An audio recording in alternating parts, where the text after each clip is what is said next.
Assalamualaikum warahmatullahi wabarakatuh. Yang saya hormati dosen pengampu mata kuliah jurnalistik dan yang saya cintai dan saya banggakan teman-teman seperjuangan. Di sini saya akan membacakan hasil makalah dari kelompok 5 dengan judul artikel non-ilmiah. A. Pengertian artikel non-ilmiah. Dikutip dari berbagai sumber dan sudah dirangkum dalam tulisan ini. Artikel non-ilmiah adalah artikel yang menyajikan fakta pribadi yang diambil dari kehidupan sehari-hari yang bersifat subjektif, tidak didukung data fakta umum, dan biasanya menggunakan bahasa populer dan atau bahasa keseharian. Biasanya artikel non-ilmiah memang ditulis dari pendapat sendiri atau hasil wawancara responden yang bersifat subjektif. Dalam hal kepenulisan, tetap mematuhi sumber acuan penulisan artikel pada umumnya, meskipun pengulasan data tidak sama dengan artikel ilmiah. B. Perbedaan artikel ilmiah dengan artikel non-ilmiah. Perbedaan artikel ilmiah dengan artikel non-ilmiah dari segi penamaannya antara artikel ilmiah dan artikel non-ilmiah tentu sangat berbeda. Di sini saya akan mengulang perbedaan dari keduanya, di antaranya jika artikel ilmiah disusun dengan struktural artikel yang sistematis. Artinya, dalam penulisan artikel melalui beberapa tahap yang harus dikerjakan, mulai dari abstrak, metodologi, penelitian, data, dan sebagainya. Artikel ilmiah merupakan hasil sebuah penelitian yang dilakukan. Hasil penelitian tersebut terjadi dalam bentuk data yang bersifat faktual dan subjektif. Maka, tulisan tersebut dapat dipertanggungjawabkan di depan semua orang. Kebenarannya, artikel ilmiah memiliki bahasa yang baku dan memakai kode etik penulisan ilmiah populer. Artikel non-ilmiah atau karangan non-ilmiah bersifat emotif dan tidak sistematis, lebih mencari keuntungan sendiri.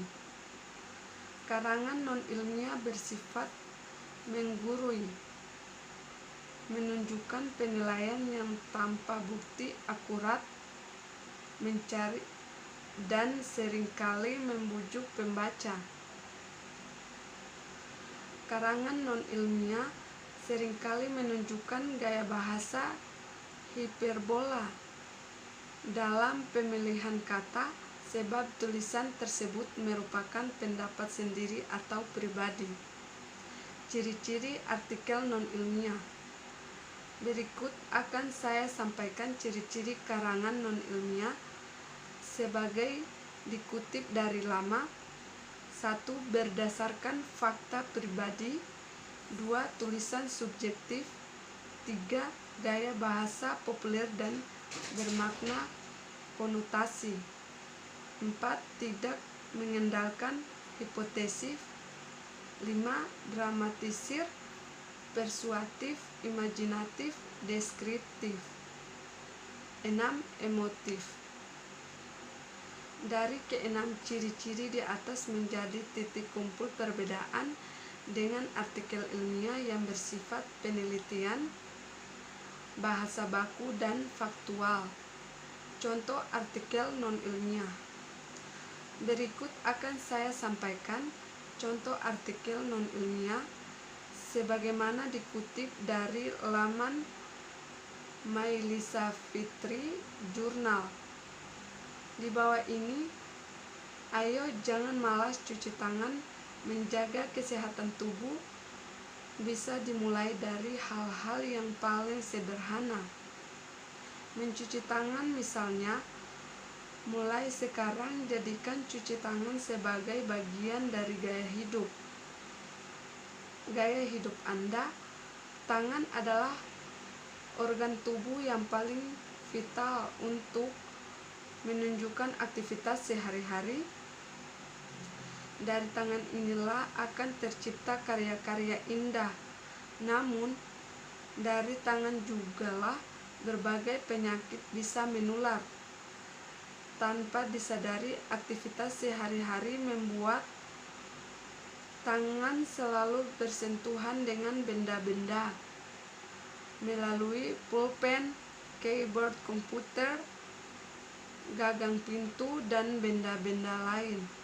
Sementara itu, kita tidak pernah tahu apakah benda-benda yang kita pegang tersebut bebas kuman dan virus. Nah, untuk mencegah bakteri atau virus berpindah ke dalam tubuh, ada baiknya lakukan cuci tangan, khususnya sebelum dan sesudah makan. Di tengah maraknya berbagai virus baru belakangan ini, kesehatan memang sudah diakui. Namun, masih banyak orang yang enggan melakukannya. Padahal, seiring aktivitas yang Anda lakukan, tangan pun akan dipenuhi kuman, bakteri, dan virus yang sudah siap memasuki tubuh Anda. Tak harus masuk melalui mulut, tapi bisa melalui mata atau hidung. Penyakit infeksi umumnya menyebar melalui kontak tangan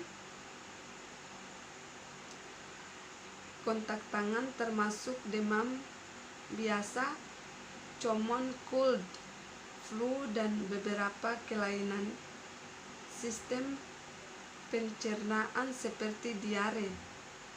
Cuci tangan juga diwajibkan sebelum dan sesudah menyiapkan makanan, terutama sebelum dan secepatnya setelah memegang daging mentah, ayam, atau ikan.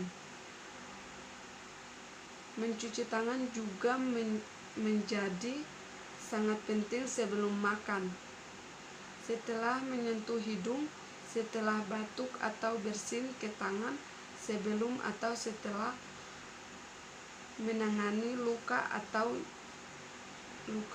sayatan, sebelum atau sesudah menyentuh orang sakit atau terluka, dan yang tidak kalah penting adalah setelah menangani sampah. Mencuci tangan dapat mencegah sakit pada anak. Untuk itu, biasa cuci tangan pada anak sejak dini. Untuk membiasakan anak mencuci tangan, berikan contoh cuci tangan bersama anak-anak. Baca juga cara mudah menulis artikel yang baik dan benar untuk penulisan pemuan. Itu saja hasil makalah dari kelompok 5. Lebih dan kurangnya saya mohon maaf. Wabillahi taufik wal hidayah. Wassalamualaikum warahmatullahi wabarakatuh.